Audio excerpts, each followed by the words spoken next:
Hello மகளே, இந்த ஒரு வீடியோ இப்போ ரீசெண்ட் டேஸில் எல்லாருமே பார்த்துருப்போம். பங்களாதேஷில் ஜனநாயக ஆதரவு தலைவர் ஷெரீஃப் உஸ்மான் ஆடி இவர் ஒரு நாள் மர்ம நபர்களால் சுட்டுக் கொல்லப்படுறாரு. அதுக்கு இந்தியா தான் காரணம் அப்படின்னு சொல்லிட்டு பங்களாதேஷில் இந்துக்களுக்கு அகேன்ஸ்டாக பயங்கரமான வன்முறை அங்கே நடந்துகிட்டு இருக்கு. இந்துக்களுக்கு யாருக்குமே சேஃப்டி இல்லைன்னே சொல்லலாம். இதில் ஒரு ரூமர் வேகமாக ஸ்ப்ரெட் ஆகுது.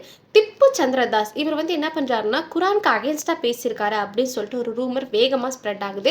இது யாராலையும் கன்ஃபார்மும் ஆகல. இவர் தான் பண்ணாரு அப்படின்னு சொல்லிட்டு அங்க இருக்க கவர்மெண்ட் தண்டனையும் கொடுக்கல. இந்த ரூமருக்கு தண்டனை கொடுத்திருக்கிறது அங்க இருக்க மக்கள். ரோட்ல அவரை தரன்னு அடிச்சு இழுத்துட்டு போய் ஒரு பப்ளிக் பிளேஸ்ல ஒரு மரத்துல உயிரோட கட்டி வச்சு அவரை எரிச்சிருக்காங்க.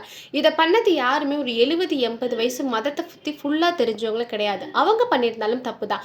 ஆனா இதை பண்ணவங்க யாருன்னா ஒரு 18-20 வயசு பசங்க. இவங்களை நாங்கள் அரெஸ்ட்டும் பண்ணியிருக்கோம் அப்படின்னு சொல்லப்படுது. ஆனால் அது எந்த அளவுக்கு உண்மைன்னு சொல்லிட்டு யாருக்குமே தெரில. இவ்வளோ பெரிய விஷயம் நடந்திருக்கு. இந்துக்களுக்கு அகேன்ஸ்டாக பங்களாதேஷில் இவ்வளோ பெரிய போராட்டம் வெடிச்சிட்டு இருக்கு. ஆனால் இதை பற்றி யாருமே இப்போ வரைக்கும் வாய்ஸ் ரைஸ் பண்ணி பேசவே கிடையாது. இதை பற்றி ஃபர்ஸ்ட் வாய்ஸ் ரைஸ் பண்ணது யாருன்னு பார்த்தீங்கன்னா பவன் கல்யாண். இவர் தான் இதை பற்றி பேசியிருக்காரு. பங்களாதேஷில் இந்துக்கு அகேன்ஸ்டாக இவ்வளோ பெரிய வன்முறை அங்கே நடந்துட்டு இருக்கிறதுனால இந்த வன்முறை எதிரொலியாக இங்கே பங்களாதேஷ்க்கு எதிராக நேபாள், அஸ்ஸாமில் இந்த சைடு வன்முறை ஸ்டார்ட் ஆயிருக்கு. பங்களாதேஷ் கொடியை எரிச்சும் பங்களாதேஷ் கொடியை காரி துப்பியும் நேபாள், அஸ்ஸாம்னு சொல்லிட்டு இந்த சைடு பங்களாதேஷ்க்கு அகெயின்ஸ்டாக போராட்டம் ஸ்டார்ட் ஆயிருக்கு. இதை பற்றி நீங்கள் என்ன நினைக்கிறீங்க? ஏன் யாரும் இதை பற்றி பேச மாட்டாங்க அப்படின்னு சொல்லிட்டு மறக்காம கமெண்ட் பாக்ஸில் கமெண்ட் பண்ணிட்டு போங்க.